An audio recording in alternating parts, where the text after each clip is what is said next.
I never liked the Bible. Never liked it. Grew up Catholic, heard it at church over and over again, and I never understood it. I did not know what it means. It was weird. I doubted if it was true. And here I am, decoding it. Because one day I had the idea and was thinking, wait a minute, maybe there's some hidden meaning. Maybe there's a code. Maybe this is a treasure because it survived thousands of years and it's a magic book. Let's look at it like a magic book, like a book of spells. Maybe it's a blueprint for a happy life, a healthy life, a life full of wealth. Who knows? I start reading it, and I can tell you it is. You will be surprised what kind of secrets are hidden in this Bible. By the way, let's start with some facts about the Bible. The Bible is not a book, it's technically a library. It consists out of 66 books plus 7. We have 39 in the Old Testament and we have 27 in the New Testament, also called canon.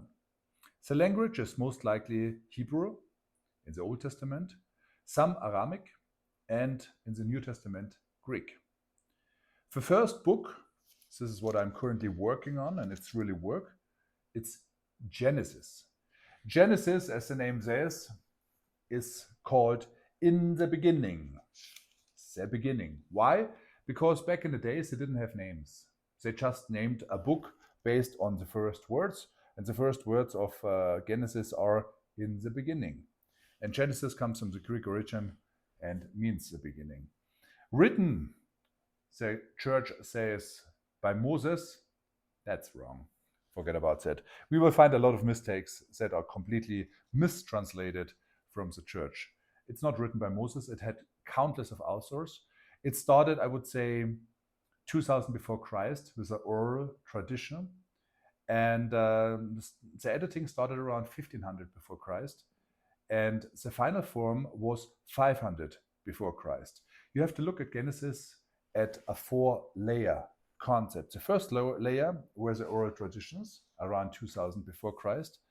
And the second layer is 800 before Christ, when some were written down and some were started in editing. The third layer is when the text got shaped in the Babylon exile. And the final result was the Persian period around 500 before Christ. Funny thing is that Genesis has 2 creation stories, Genesis 1 and Genesis 2. If I refer to Genesis 1, it means Genesis chapter 1. So when I first realized that, I was thinking, well, why 2? They couldn't decide, like, hey, this is how everything started. Maybe this one or this one, whatever. Yeah, you can choose whatever you like. Why that is, we get to that later. And Genesis 1, a very, very interesting one. We're coming to some really mind-blowing, mind-bending things. Stay tuned for that one. Bear with me. Genesis 1, God created man and woman in his image on day 6. Everything else, day 1 to 5. And Genesis 2 is God created Adam and Eve. Adam from dust and Eve, as we know, from Adam's rib. What is a mistake? It was actually the side and not defined as a rib.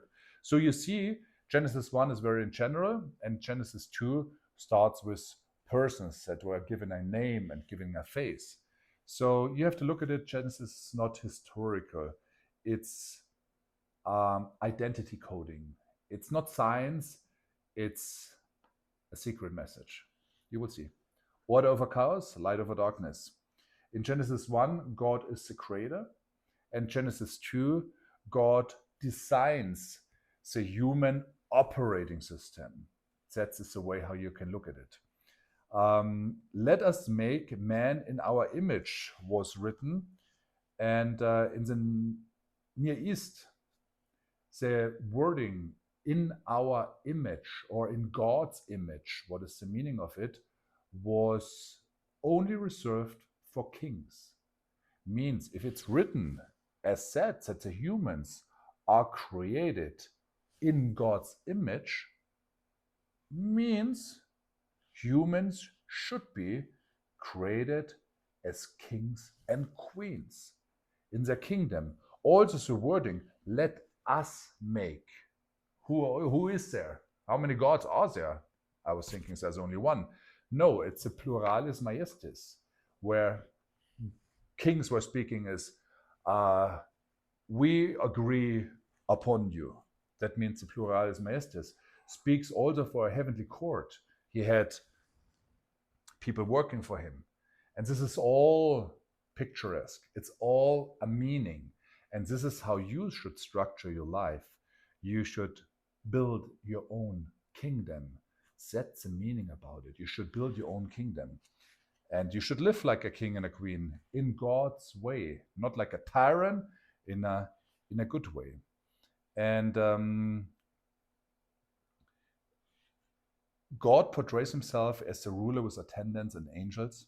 He has a system. He maximizes efficiency through ranks, delegate power, and this is actually the first blueprint. Because if we are created in that image, we should do the same. We should have a system. We should maximize efficiency. We should create ranks. We should delegate, because not everybody wants to be a king. There are some ants outside who just wants to serve. And that is what you should include in a positive way, not in a tyrant way, not a dictator way. That's not what this God is about.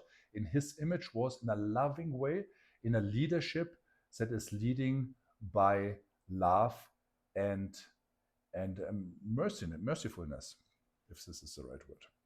Structure your life like a kingdom. Sometimes I'm reading my notes because I'm meanwhile further in the Bible, and I took some notes so I'm not missing out on something. Structure your life like a kingdom. Genesis implies you are built to operate like a king. Repeat that with me. You are built to operate like a king. That's big. That's big news. That is really huge. Why God rested on the seventh day? I asked myself, because then when you read a Genesis, God rested on the seventh day. I'm like, why does God even need a rest? This is ridiculous. He's God, he's omnipotent, he doesn't need a rest. Typical wrong translation, what happens multiple times in the Bible, and I will point it all out. Javat is a Hebrew word, and you please forgive me if you're Jewish for my mispronunciation. It means to stop, to cease. So the creation was finished. He stopped. All was done. Govern can start. That is the meaning. And it's not the meaning that he's like, oh, I'm so exhausted from day to 6. Now I have to take a break. That is not the meaning. And day 1 to 6, we have the loop of reality, creating reality. And we have in day 7, the state of everything was just finished. And now it's getting really, really interesting. When you read Genesis, day 1 to 6 starts always with, it got morning, it got night, it got morning, it got night. God saw that it was good, it got morning, got night. Always the same loop. Day 7, not. Day 7 has no morning, no night, no start, no ending. And that is becoming to that when you look at the name of what means day in Hebrew. I'm coming to that later. So day 7 has no opening and no closure. You know what is my thesis? We are still at day 7 of the creation. And I will prove you why that is. We're still at day 7. And I prove it to you. God made day 7 holy, Genesis 2.3. So we are still living in a holy state. Genesis in the beginning was, here it is. The name of the day, Yom. Yom can mean day or undefined period. For my YouTube people, please forgive me. I have to record it for TikTok as well. I save it as draft and do the next one, so I'm not missing out. So Yom is the Hebrew word for day. And if you look at Yom, what it means day, or now it comes, undefined time period, era. So day 1 to 6 is obviously a day because it has a morning and has a night. It has a morning and an evening. So it's a beginning, there's an end. Sets a day. Day 7 doesn't have set. Day 7 doesn't have set. So we are switching from day to undefined period. Look at it like chapters.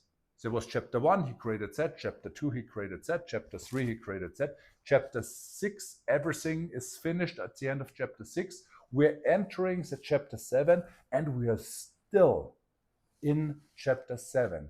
And chapter 7 was the first thing that God blessed.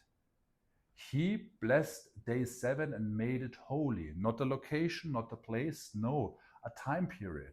So if we are still in this beautiful, blessed, holy time period, I think is a perception of our life should change. It's not just some brand and we got the band from paradise and now we have to suffer till we can finally go back to heaven. No, that's not the case. We are still in a holy era. We are still at the holy day 7. We are still at this chapter 7 where we are made in God's image as kings and queens to build our own empire here on earth. You really have to take that in. That is really, really crazy. And tomorrow I will start with Genesis 2. I hope you like my style. If not, I don't care because I'm doing it mainly for myself to bring all my thoughts into a digital diary. And whoever is meant to find that will find it. And whoever is meant to use it for their own life will use it. But I promise you one thing, if as we continue, you will see there are coming some mind-blowing blueprints for a successful life where you can get a happiness, health, and wealth. You are made from God to be rich. You are made from God to be a king and rule over your empire with positivity. And I will prove that by reading the Bible, a book that I read and analyze and research without any religious perception. I look at it like it is a years of 1,000 years old treasure, and I decode it line by line, sentence by sentence, and I share with you guys what I discover along this journey. Whoever wants to join this journey, you're welcome here. Join me. We have a lot of pages, 1,500, so it's going to be very, very interesting. Stay tuned, and to speak here in the Bible,